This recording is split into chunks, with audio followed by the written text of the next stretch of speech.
ఇలాంటి మరిన్ని వీడియోల కోసం మా ఛానల్ని లైక్ చేయండి, సబ్స్క్రైబ్ చేయండి, బెల్ ఐకాన్ను యాక్టివేషన్ చేయండి. పార్లమెంట్ అసెంబ్లీ ఎన్నికలన్నీ కూడా ముగిసాయి. మరి కౌంటింగ్ అయిన తర్వాత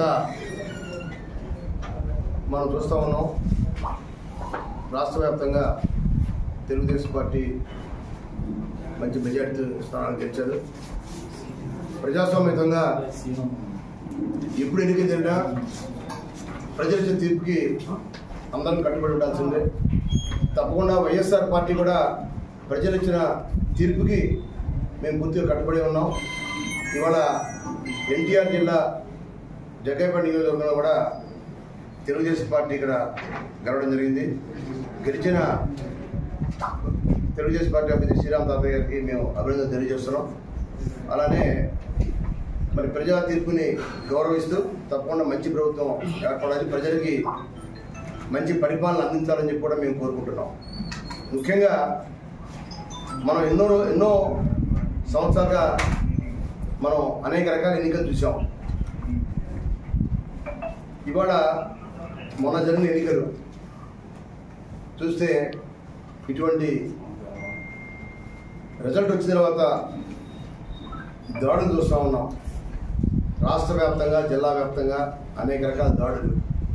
మేము కూడా గెలిచాం 2019లో జగ్గయ్యపేట నియోజకవర్గంలో వైఎస్ఆర్సీపీ గెలిచిన తర్వాత 2019లో ఇదే జగ్గయ్యపేట నియోజకవర్గంలో ఎక్కడా ఎవరి మీద దాడి చేయలేదు. ఏ గ్రామంలో కూడా మేము దాడులు జరపలేదు, ఎక్కడా జరపలేదు. ఇవాళ కౌంటింగ్ పూర్తి కాకుండానే మధ్యాహ్నం 12 గంటల దగ్గర నుంచే వాళ్ళు చేసిన రౌడీజం, గూండాయిజం ఎప్పుడు ఎక్కడ జరగలేదు. మేము కూడా తెలియజేస్తున్నాం, తెలుగుదేశం పార్టీ ముఖ్య నాయకులు, జగ్గయ్యపేట నియోజకవర్గ నాయకులు అందరూ కూడా తెలియజేస్తున్నాం, హెచ్చరిస్తున్నాం కూడా. మీరు విజయోత్సవాలు జరుపుకోండి. అలానే ఇవాళ వైఎస్ఆర్ ఉన్న పేరును చెరిపివేయటం, సచివాలయాల మీద ప్రభుత్వ కార్యాలయం జెండాలు ఎగరవేయటం అది ఎప్పుడు మేము చేయలేదు. ఇవాళ నందిగామలో నవనందిగామ అనేది ఎవరికి వ్యతిరేకం కాదు. దాన్ని కూడా గుణం పెట్టి పొడిచేసి వైఎస్ఆర్ విగ్రహం మీద ఉన్న రాడును కూడా పీకేశారు. అది జగ్గయ్యపేట కాన్స్టిట్యున్సీలో కూడా అనేక రకాల విధ్వంసకాండలు చేస్తూ ఉన్నారు, దాడులు చేస్తూ ఉన్నారు, జెండా దిమ్మెల్ని పొగగొట్టేస్తూ ఉన్నారు. అలానే జిల్లా చూస్తే కొడాలి నాని మాజీ మంత్రి అతని ఇంటి మీద దాడి చేయటం, పేరు నాని ఇంటి మీద దాడి చేయటం, విజయవాడలో ఉన్న వంశీ ఇంటి మీద దాడి చేయటం, ఇటువంటి వికృత శాస్త్రాలు ఇంకా ఎన్ని రోజులు చేస్తే మాత్రం తిరగబడతాం. మాకు ఓట్లు వచ్చినాయి, 40% ప్రజలు మాకు ఓట్లు అధికారం మాకు ఇచ్చారు, 40%. అయితే మీకేంటంటే 3 పార్టీలు మీరు కలిశారు కాబట్టి మీకు మెజారిటీ స్థానాలు వచ్చినాయి. జనసేన, బీజేపీ, తెలుగుదేశం పార్టీ 3 పార్టీలు కలిసి రావడం వల్ల మీకు మెజారిటీ రావడం జరిగింది. దాన్ని చూసుకొని విర్రవీగుతూ ఈ విధంగా దాడులు చేయడానికి చేస్తూ ఉంటే రాష్ట్ర ప్రజలందరూ కూడా చూస్తూ ఉన్నారు. మా సహనాన్ని మీరు పరీక్షించవద్దు. తప్పకుండా మేము తిరుగుబాటు చేస్తే మీరు ఎవరు కూడా ఇళ్లలో ఉండరు. మాది మాస్ పార్టీ, మీది క్లాస్ పార్టీ. ఏదో ఇవాళ మేము కూడా చూస్తూ ఉన్నాం, చేయని 4 రోజులు చేస్తారు, 5 రోజులు చేస్తూ ఉన్నాం, కానీ ఇంకా ఆగట్లా. తప్పకుండా ఏం చేయాలి సరే ఆ దాడులు ఆపని చెప్పి మేము తెలుగుదేశం పార్టీ నాయకుల్ని కోరుతా ఉన్నాం. శాంతియుతంగా ఉన్నాం. ప్రజా తీర్పు మీకు ఇచ్చారు, మీకు పరిపాలన సాగించండి. మేము 2019లో మాకు అధికారం ఇచ్చాం. మా 5 సంవత్సరాల పాటు ప్రజారంజకమైన పాలన మేము చేశాం, అన్ని రకాల మేలు చేశాం. ప్రజలందరూ కూడా మెచ్చుకున్నారు, ప్రజలందరూ హర్షించారు. అనేక రకాల సంక్షేమ కార్యక్రమాలు ఇచ్చాం. జగ్గయ్యపేట నియోజకవర్గాన్ని చూస్తే నేను కూడా ఒక శాసనసభ్యుడిగా గతంలో ఎవరు చేయనటువంటి అభివృద్ధిని చేసి కళ్ళారా చూపించాం. ఎవరు కూడా జగ్గయ్యపేట చెరువుని అనేక మంది శాసనసభ్యులు చేశారు, ఎవరు కూడా ఆ చెరువుని ఆ విధంగా అభివృద్ధి చేయాల. బ్రహ్మాండంగా అభివృద్ధి చేశాం.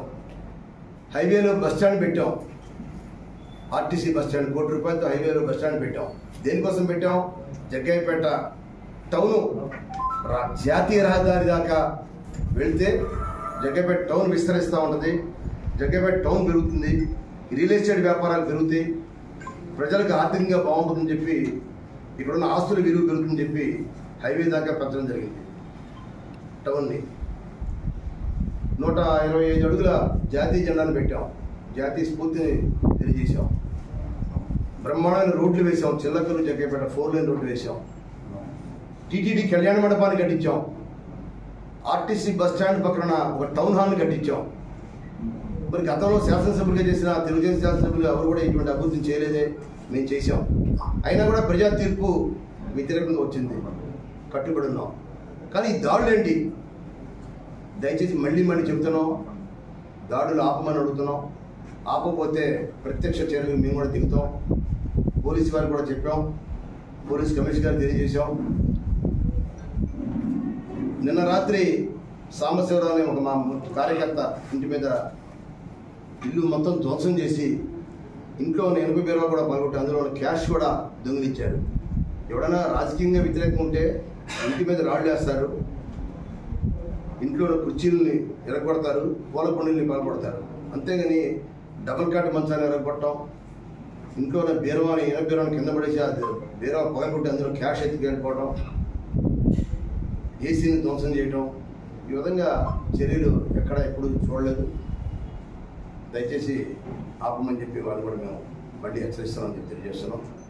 ఇవాళ చూస్తూ ఉంటే విధ్వంసకాండ జగ్గైపేట జరిగింది చూస్తూ ఉంటే మరి ఇవాళ ఒక మైనార్టీ మహిళ విద్యానగర్ అనే చోట వాళ్ళ అబ్బాయి వైఎస్ఆర్ పార్టీ కార్యకర్త అయితే ఆ కార్యకర్త కనిపించలేదని చెప్పి ఆమె కంట్లో తల్లి కంట్లో కారం కొట్టి ఆమెను గాయపరిచారు. మెహబూబీ ఆమె పేరు, జగ్గైపేట టౌన్లో ఉంటుంది. ఆవిడ చేసిన నేరం ఏం లేదు. కొడుకు వైఎస్ఆర్సీపీలో ముఖ్య కార్యకర్తగా తిరుగుతున్నాడు, అది వాళ్ళ కనుక ఈ విధంగా మైనార్టీ మహిళ మీద దాడి జరిగింది. అలానే శిలాఫలకాలు మేము ఎప్పుడు జగ్గైపేటలో 3 సార్లు ఎమ్మెల్యేగా చేశాను. నేను 3 సార్లు ఎమ్మెల్యేగా నేను చేశాను. నెట్టెం రఘురామ్ గారి శిలాఫలకాలు కానీ, శ్రీరామ్ తాతయ్య గారికి శిలాఫలకాలు కానీ ఎప్పుడు మేము ఎక్కడ పాల్గొట్టలేదే.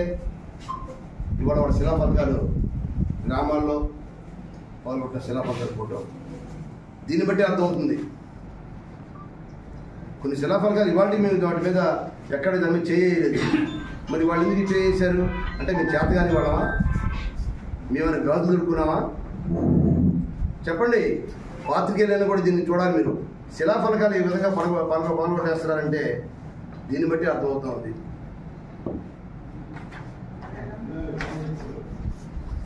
అలానే గోపి అనే ఒక కార్యకర్త అమానుషంగా దాడి చేశారు.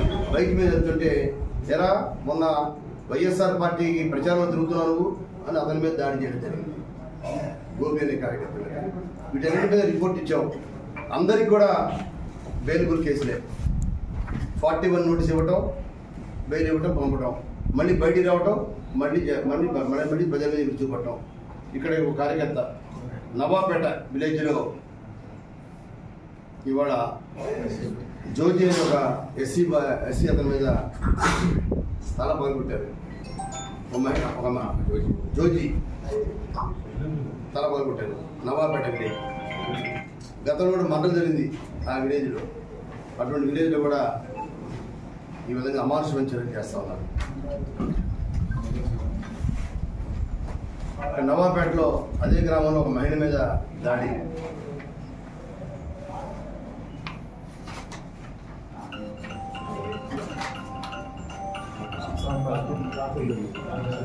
నిన్న జరిగిన సాంబశివరావు అనే తొరగుంటపాలెంలో ఇల్లు ధ్వంసం చేసిన ఏసీలు పగలగొట్టడం,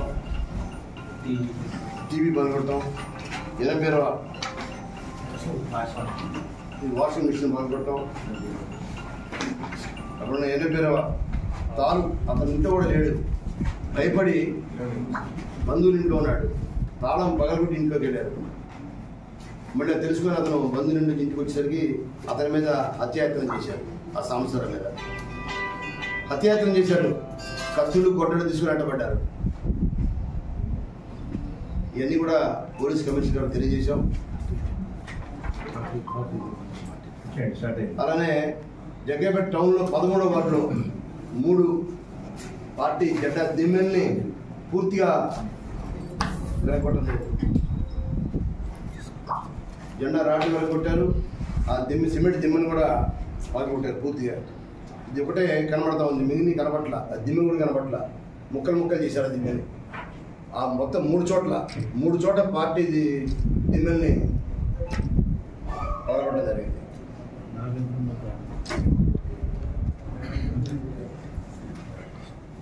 అలానే తన్నీరు నాగేంద్ర కౌన్సిలర్ ఎన్నికల రోజునే పోలీసు యోధులు గారు అతని మీద దాడి చేశారు.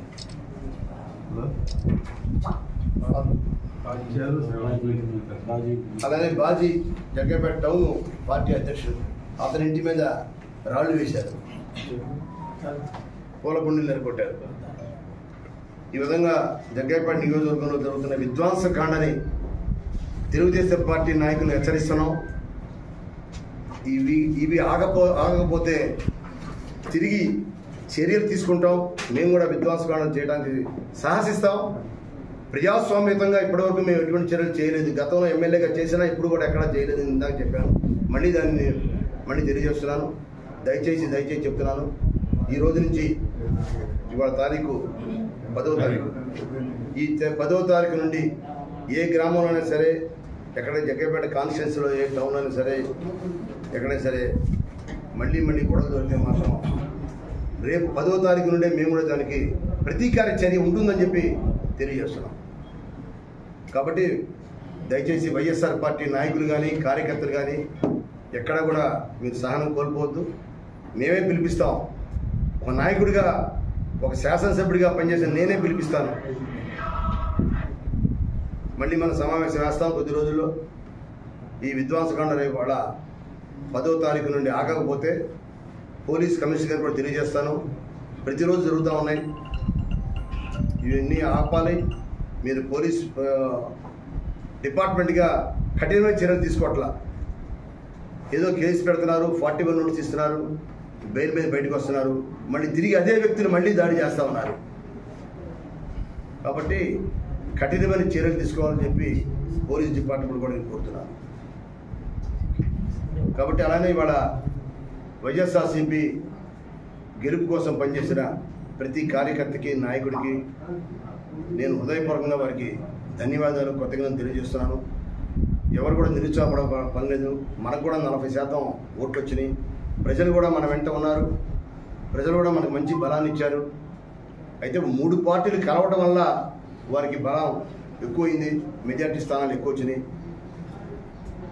అయినా కూడా తప్పకుండా 2019లో మనం గెలిచాం, 2024లో వాళ్ళు గెలిచారు, మళ్ళీ 29 వస్తుంది, మళ్ళీ మనం లెగుస్తాం, మళ్ళీ మనకు పరిపాలన చేతికిస్తారు ప్రజలు. కాబట్టి తప్పకుండా ప్రజలందరూ కూడా, కార్యకర్తలందరూ కూడా ప్రజలకు దగ్గరగా ఉంటూ ప్రజాసేవలో మళ్ళీ మనం చేద్దాం. ప్రజాస్వామ్యంగా మనం పనిచేద్దాం. ప్రజల మెప్పు కోసం కృషి చేద్దాం. మళ్ళీ తిరిగి 29 ఎన్నికలకి మనం సంసిద్ధంగా ఉండాలి. జరగబోయే స్థానిక ఎన్నికలు కానీ, సహకార సంఘ ఎన్నికలు కానీ, నీటి సంఘాల ఎన్నికలు కానీ, ఏ ఎన్నికలు వచ్చినా తప్పకుండా మనం కూడా ప్రజాస్వామ్యంగా మనం పనిచేద్దాం, పోటీ చేద్దాం, గెలుద్దాం. ప్రజలు ఎన్ని గమనిస్తూనే ఉంటారు. ఏదో కొన్ని అవాంతరాలు, కొన్ని మన పార్టీలు కూడా లోటుపాటు జరిగినాయి. ఇవన్నీ కూడా మనం ఆత్మవిమర్శ చేసుకుందాం. ఎక్కడ లోటుపాటు జరిగినాయి, ఎక్కడ మన ప్రజలు తిరస్కరించారు, ఎందుకు ప్రజలు ఇన్ని సంక్షేమ కార్యక్రమాలు ఇచ్చినా, ఇంత అభివృద్ధి చేసినా మన్ని ఎందుకు తిరస్కరించారనేది కూడా ఆత్మ పరిశీలన చేసుకుందాం. రాష్ట్ర వ్యాప్తంగా, జిల్లాల వ్యాప్తంగా, నియోజకవర్గ వ్యాప్తంగా ఆత్మపరిశీలన చేసుకుంటాం. తప్పకుండా ప్రజల ముందుకు మేము వస్తాం. ప్రజాసేవకి ఎప్పుడు కూడా నిమగ్నమే ఉంటాం. పునరంకితం అవుతాం మళ్ళీ అని చెప్పి తెలియజేస్తూ సెలవు తీసుకుంటాం.